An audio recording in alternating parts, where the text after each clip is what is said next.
Right. Welcome to our Success Mastermind. What day is it? Thursday, August 4th, 2022. John Lavenia here with you. And it was fun hearing from Glenn yesterday, who's one of our guest facilitators who likes to facilitate. And then, of course, the day before that, we had Stuart talking about Stoic philosophy, which is interesting. He's very I don't want to say pedantic, but scholarly when it comes to that stuff. So it's interesting to get his insights. He has certainly dug into the study of philosophy. That being said, I want to talk to you about something more of an applied philosophy today, and something for you to consider in your own life. And I know we've got Ingrid here, we got Lynn here, and we got people on YouTube, and we got people who will watch the recording. So what I want to get into with you here today is something pretty huge. And it is the question, as I put in the title here, who is in your environment? Who is in your environment? Now, we've all heard that we become like our 5 closest friends. For example, I've heard this, from stages, and here's the motivational speaker guy, and he's talking about how, if you want to play a better game of golf, stop playing with your friends. Right? Go play with people who are better than you. Another way I've heard it is your income will be the average of the 5 people you spend the most time with. All right. So this is interesting. And at the same time, I think it's a lot of times we want to think, well, I'm kind of independent of that. My daughter will soon be a teenager. My wife and I were just having this conversation. Are you ready to raise a teenager? I'll be calling you, Ingrid, for advice. But I mean, that's something, well, just based on other people's experiences, that's something to confront, right? It's like, oh my goodness, teenagers have, hormones and, stuff going on. I can tell you in my teenage years, I God bless my mother. I mean, she survived it. She survived it. That's huge, because I was a wreck. That was me. But one of the things that I recall hearing when I was a teenager, and probably even before that, is this concept of peer pressure. We've all probably heard of this. So peers are those who are in our environment, who we spend time with. And then pressure, typically this is something that's brought up in like a negative sense, right? So hey, little Johnny, you want to try some drugs or something, right? So that would be like a peer pressure. All the cool kids are doing it. That's a peer pressure kind of thing. And isn't it true that people, for the most part, despite how independent they'd like to claim to be, there's a need for acceptance. I mean, back in the days of the Stone Age and whatever, one of the worst things that could happen to you was to be outcast, right? So you no longer are in the protection of the tribe. You go out into the jungle and fend off saber-toothed cats, and good luck, but get the hell out, right? Even in still, well, I guess I can call it a modern culture because it's contemporary, but in modern times, you will have maybe the Amish do this. I don't know the whole doctrine, but like there's a shunning, if someone is against the purposes, or proves themselves to be out of accord to some severe degree, right? So you could be shunned. People fear that, right? You could look on social media and you could see where people are just so desperate for agreement and click like on my stuff. And okay, and look, I just started a TikTok channel. Please go click like on my stuff. But I'm not like, oh, my life depends on it or anything like that. But a lot of the validation that people seek from others is it's not something that they actually think about, right? It's like, oh, I need to go find validation, and yet we all seek it. So working with what is, if that's the case, if we're all going to do like the human thing and be social and all this, and coexist, and as Steve Covey said, experience some degree of interdependence, So here you have this system of society, which includes, economies and, commerce and governance and all the different aspects of, civil life. If we're going to participate in that, and I would venture that all of us are to some degree, not sure about Ingrid, but to all of us, to some degree. Ingrid's here, so I get to pick on her a little bit. I love Ingrid. But since we're going to work with what is, and that is what is, okay, is that you're going to participate to some degree, then I think it would be a good idea to actually observe what we're participating in. And this is where the subtleties can be brought to the surface. Just like the golfer who, as the motivational speaker said, you know what, I want to play a better golf game. I'm going to get around some pros. I'm going to show up at the golf, wherever they show up, right? The golf tournaments and I'm going to make sure that, when I do go out, for the weekend game, right, I play with people who I know can kick my ass. I guess there's another saying that goes with this. If you're the smartest guy in the room, you're in the wrong room. So where's that go, right? So we have people here who are authorities in your chosen field, right? And you may be the smartest guy or gal in the room in those environments, but does that make for any evolution on your part?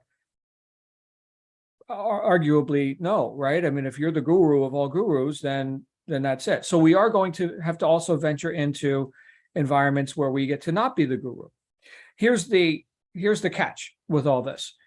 Is that when we seek counsel from those who may not have our best interest in mind, in other words, if people are needing validation themselves, or if they're needing to dominate, think about this, right?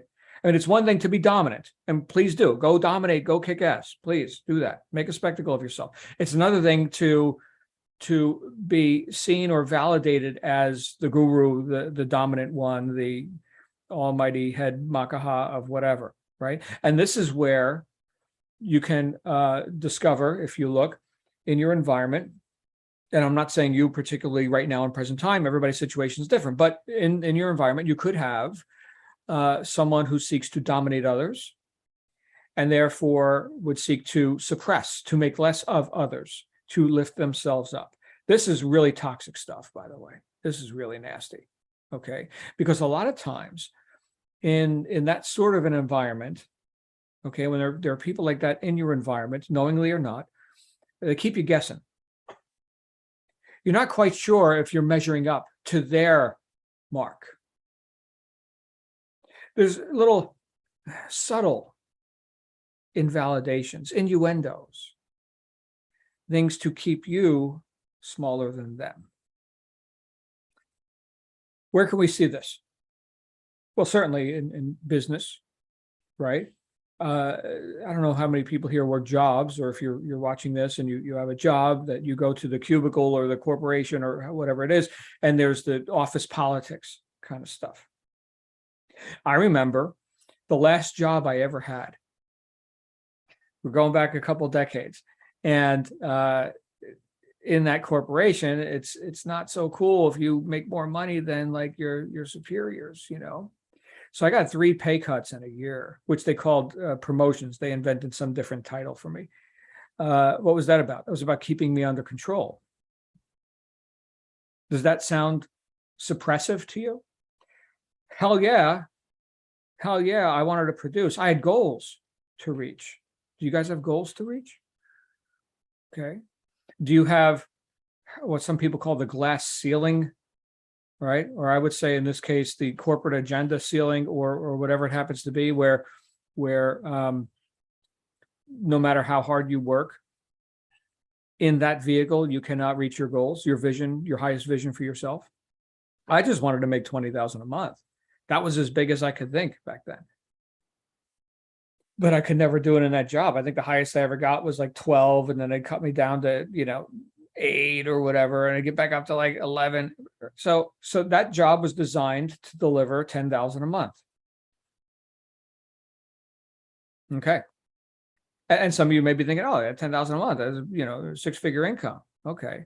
Well, in case you haven't noticed, your money's worth less every friggin' day, right? So no apologies, right? Let's decide what we really want, not what we think would be, better than, the average Joe. I don't give a damn what the average Joe thinks is acceptable. Average, by definition, is unremarkable. That's not my goal. Is that anyone's goal here? To be average, to be unremarkable? Probably not. So if we're in an environment that is not conducive to our own growth, we're going to have to become conscious of that, and we're going to have to. There's really a couple things that you could do. Is once we're aware of something, we're no longer totally the effect of it, right? So there is,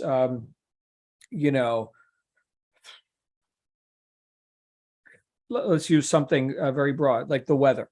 Okay, so the weather happens, and here comes the storm. Okay, and because we're aware now, we've confronted the facts about storms. Okay, we don't have to be victims of it. We could, let's see, go inside, right? Go inside, right? There's a roof, right? That's good. Or in the case of something, really catastrophic, right? Then it's evacuate the area, right?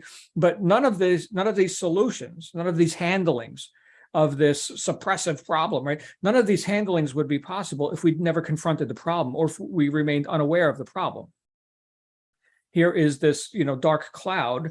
And now I know it's a dark cloud. Oh, well, fantastic, right? So the first step in solving any problem is confronting the problem and, having a higher level of understanding about it. And isn't it true that anything we've become more effective with in our lives, anywhere where we show up as cause, right, and not just effect, well, we happen to know more stuff, right, than we did back when we were like, I'm a victim, man, I don't know what to do, right? So in human relations, and there's huge courses you could take on this, and I can refer you if you want to go down the rabbit hole, especially if you're dealing with stuff like this. But there's a way to remain more conscious of whatever degree of participation you're putting in whatever environment. Okay, so it's about increasing our awareness, and therefore being able to exercise more control and responsibility in whatever environment we happen to be in. The other thing you could do is leave, which is ultimately what I've done. I mean, there are people who, admittedly, had been barking up the wrong tree for decades. What's the saying? 40 years, $40 watch. I don't know, what is it called? It's like it's a retirement bit, like a corporate retirement. You get the gold watch in the 40 years for 40 grand or so. I don't know, whatever it is. But that's the, but that people lament that. They're like, oh my goodness, I just pissed away 40 years of my life. In exchange, I got the gold watch and whatever. I've been barking up the wrong tree, right? Well, nobody held a gun to your head, right? In fact, I think about this as it relates to, we're talking about who's in your environment, right? So let's go back 100 plus years to the Industrial Revolution. So prior to that, we had agriculture, and here's, the farmer, and and people are spread out, right? And then Industrial Revolution, we got factories, we're going to get together, the cities grew exponentially bigger and taller. Nice, I suppose, for those who would rather have one job than persist in being personally marketable on a daily basis to go get whatever the job of the day is, right? We've talked about this before. So back in colonial times, you had the blacksmith, and his job, he would go and get a job, and that job was to make the horseshoes for the horse guy, right? Or for Ingrid, right? Ingrid, were you around back then? Did you talk to the blacksmith? Yeah. Okay. So that's his job for today. Tomorrow, I don't know. He's gonna go get another job to make the fire poker thing for the fireplace guy or something, right? So he's the metal worker. He's the blacksmith. He's personally marketable in the village to other people who are not the blacksmith, but who require that sort of product or service. So that's personal marketability. That's what I call it.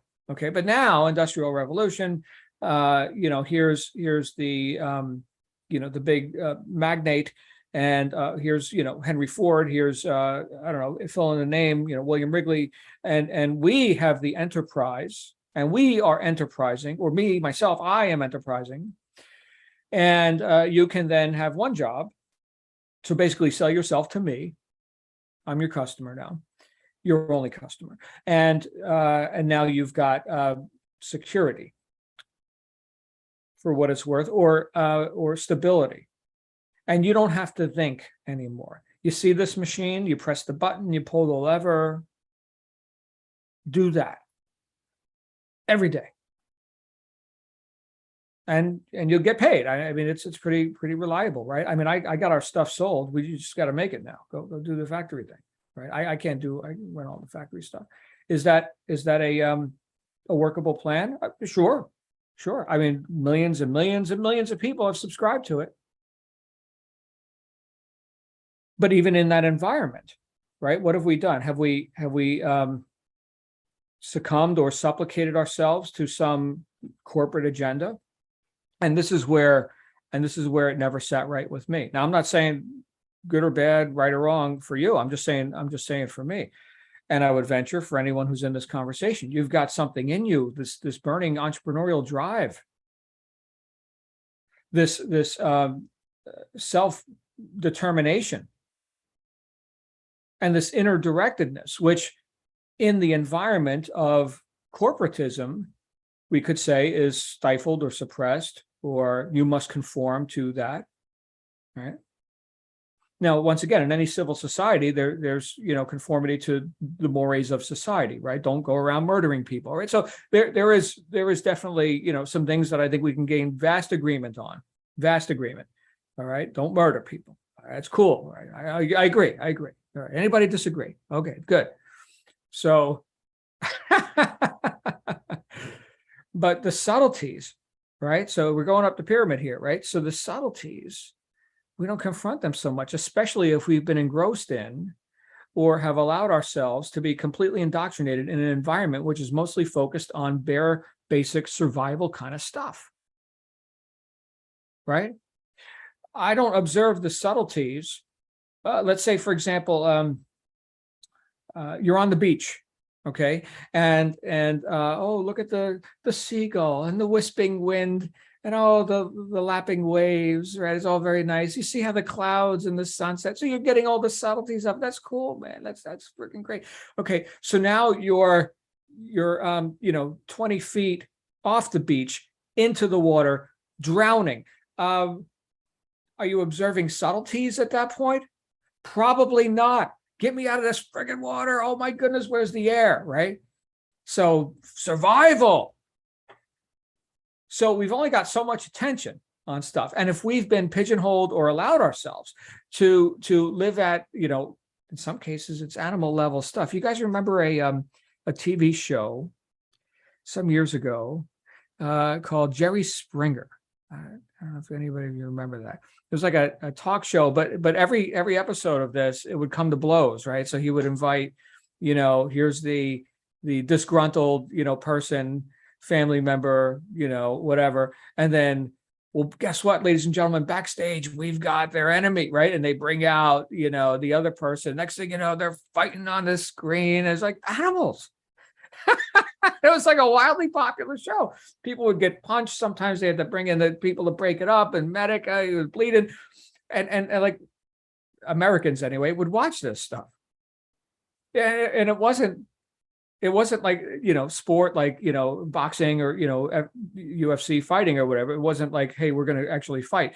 It was to a degree, I suppose, staged. Okay. But it was supposed to be a talk show. And people were living at sub-animal levels. Sub-animal. Let me ask you this. Is anything that I'm saying here, do you think that those people have their attention on any of this? So if we're in agreement with life is all about bare bones basic survival, because we've gone into agreement with whatever that narrative is that causes us to believe that, whether it's the corporate or the family or the suppressive so-called friend or whatever. If we've gone into agreement with that, can we even look at the seagulls and check out the sunset? No, we're drowning. And then people get very reactive. Hard to be proactive when you're in the thick of it. And this is what Steve Covey talked about. One of the things he talked about in the 7 Habits of Highly Effective People. Again, if we're looking to be effective, what's the opposite of effect? Cause. That means we need to be cause, effect. So here's the question then. Is there anyone in your environment that you go into agreement with the idea or the innuendo or the suggestion that you're less than them? In other words, does anyone make you feel less than? Just observe that. I'm not saying you can't have disagreements. Look, my wife and I, we have strengths and weaknesses. There's things she's better at than me. There's things I'm better at than her, right? But we don't like suppress each other or these little digs or, invalidations or whatever. It's like we love and help each other, right? Same with my daughter. Okay, so am I better than her? No, I hope she's better than I am at a lot of stuff. In fact, I could tell you she definitely is. At age 11, I didn't know anything, man. She's like way beyond. Okay, so I honor that. The last thing I would want to do is suppress or invalidate or make less of, like I was when I was a 11-year-old, right? We don't need to get into the details of my childhood, but holy crap. All right, but you see, I saw that dark cloud. I know what that dark cloud is. That's called the storm.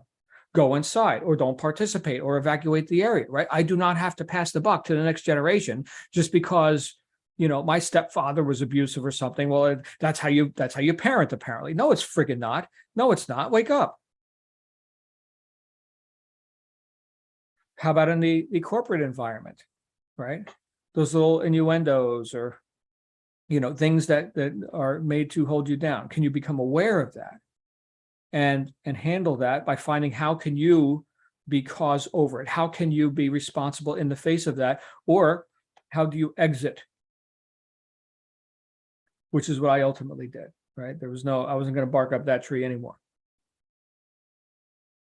Guys, this is a big topic, okay? But what I've seen again and again is when I'm kind of like, I'm not sure what I'm doing or whatever, I'm trying this and it's up and down and I can't hit my target, right? All right, well, what environment are you in? Who's in that environment? Why are you confused? What is it that you are not aware of that's causing you to miss?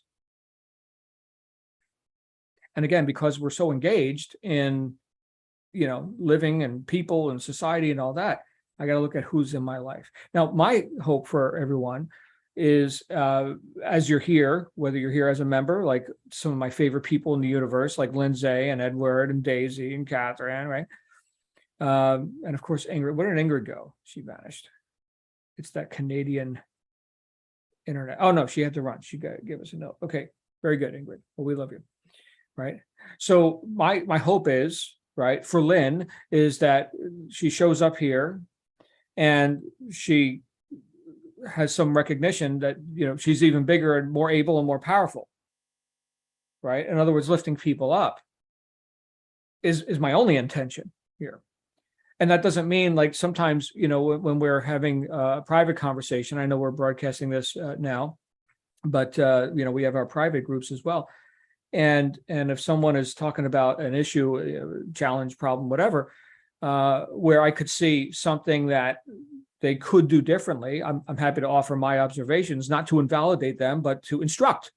Is that not also lifting up? Is that not also edification? In fact, that's the definition of edification. Edification is the building up through instruction, right? Like an edifice, right? To edify, to build up. In this case, through instruction. If you went to a teacher back to the golf course, okay, which I know almost nothing about. Okay, but it works in any environment. So if you went to a teacher to teach you golf, and all he did was invalidate you and tell you how much you suck all the time, you'd probably leave feeling smaller and less able than you were before. If you showed up at that same exact scenery, okay, but the golf instructor was like, that's what's wrong right there, and let's practice that 10 million times, and then you'll suck less, right? Well, thank you for the instruction. Totally different. It could be the same facts, right? The same, movements of posture and the golf thing, right? In my case, it was always, move the you gotta the knee leads, right? So the left knee moves before the swing. I was like, oh my goodness, okay. I sold my clubs, but I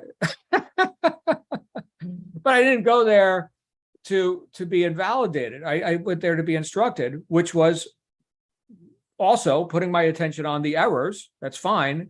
It's just done in a different spirit. Remember, we've talked so many times about the impression of increase. There's really your line of demarcation. Do you leave that meeting, that environment, that workspace, that whatever, with a sense of increase, advancement, even hope, right? I mean, if you came with a problem and now you at least got an idea for a solution, I mean, that's increase, right? That's good. Well, then keep showing up there. And I hope that's why you do show up here. If you leave that environment with, oh man, I'm a piece of crap, stop showing up there. The fastest way to accelerate one's evolution into who they truly want to be is to immerse them in the environment where the success they seek is already real, not just in theory, but in demonstration. When I show up in the workplace, let's say, and I am the newbie, and everybody else is a seasoned veteran, or at least compared to me, right? Because they've been there a week, a month, 10 years, a decade, whatever, right? So then there is a level of proficiency, there's a level of competence, which just being immersed in that environment, I can start to pick up. Sure, I still have to read the manual on how to, work the machinery, but I can also observe. And because these people are not attached to, keeping me down this way, they look good or something, they're just good already. Right? Then there's no, if you can picture, I'm mocking up this imaginary situation, but if you could picture, then yeah, sure, I'll give you a tip. Hey, when you click that button, you do it this way, and it's going to go better for you. Hey, thanks, man. I actually had a situation almost exactly like that. If I digress for just a second. So I had this is back when I was a mechanic. Yeah, I got this job. This is when I came off the diesel tugboats and the locomotive engines and working on trucks and heavy equipment in the freezing rain and slush and sleet of New Jersey and New York City. And I'm going to get a job in a regular car shop working on cars indoors, right? And so there was this guy who was kind of a self-proclaimed shop foreman, and I went to put this car in a lift and drain the oil out of it, and he yelled, "What are you doing?" Draining the oil. What was that about? What was that? Something as simple and mundane, and I don't know anybody here, you ever changed oil or whatever, but it's one of the most simple things. Any non-mechanic can do it. I mean, you don't need much training to do this. Okay. So what did he just do? Just introverted me. Am I doing something wrong or whatever? Maybe I'm using the wrong oil pan or something based on the, the customs of the shop or whatever, but just the way he asked was an affront.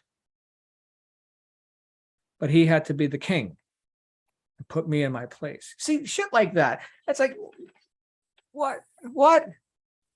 Hopefully you all hold yourself in higher esteem than to be affected by stuff like that. Just know that it exists. That's all. Just know that it exists. And if nothing else, if you show up here regularly, maybe I can validate you a little bit and just let you know how awesome you actually are. So now I'm in your environment, and hopefully you like it.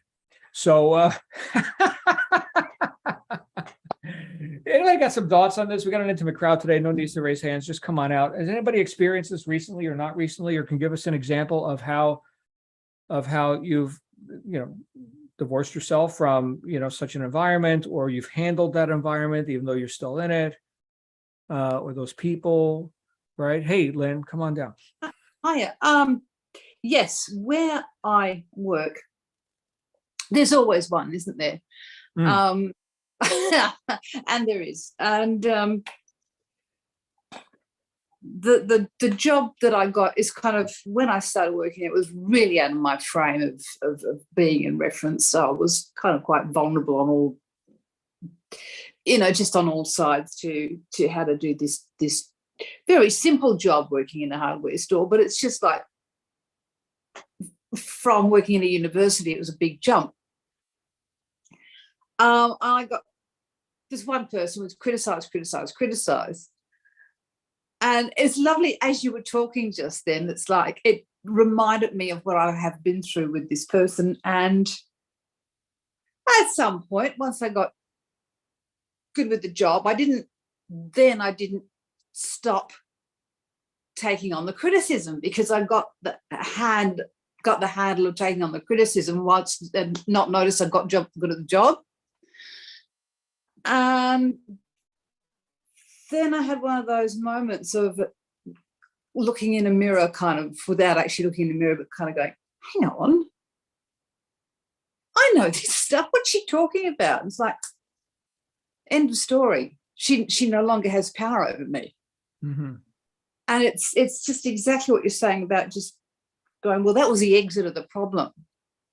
As soon as I kind of looked at myself in the bigger picture, in a different room, if you like, and it's like, well, yeah, now we're workmates, not the most friendly ones, but we're workmates. So, and it's powerful. It's palpably powerful. Yeah. Yeah. Wow. Well, you're a very social kind of person, right? You're friendly and, hey, how you doing? But then there's this other person who is, I guess we could say, not, or anti-social, right? So, yeah. Just the power over, like your mechanic mate, just, why are you doing it that way? Well, I thought that's how it was done. Right. Same. Yeah. Yeah. So causing one to doubt oneself. Yes. Ooh, ugly stuff. There's like married couples that do this too.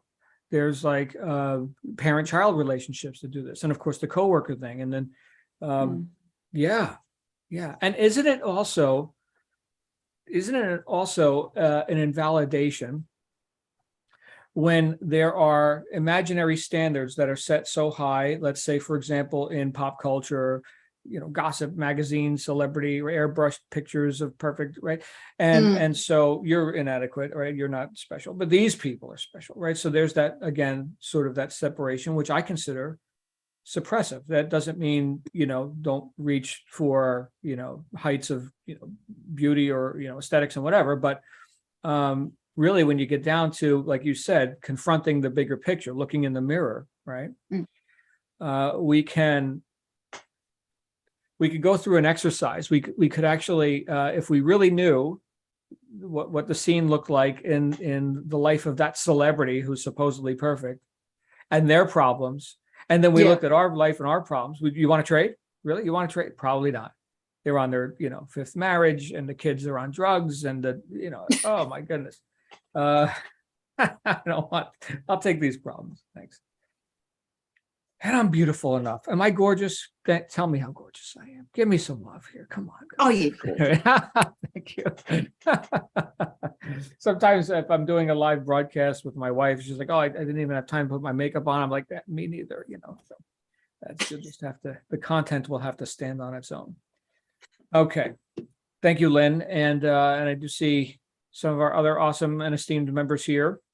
If you guys have anything else you'd like to say, come on out.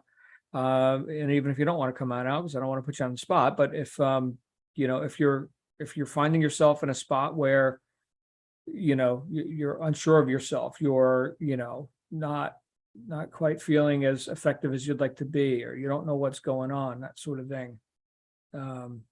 Take a look at the bigger scene, look at the environment, including it, especially who's in it. And if you want to go deeper down this rabbit hole, I'd be happy to point you in the direction of like some mind-boggling awesome stuff that I've studied on this. So anyway, any other thoughts? Okay, great. Hey, if you're seeing this on YouTube, go to jlsuccessmastermind.com, grab yourself a free trial membership. We are having, and I know I've been talking about this, but we are having some changes that are coming to the group, some metamorphosis going on. I will tell you behind the scenes right now, and for the next couple of weeks, I'm nonstop on, we're actually launching a software company. So that's what I've got my hands in.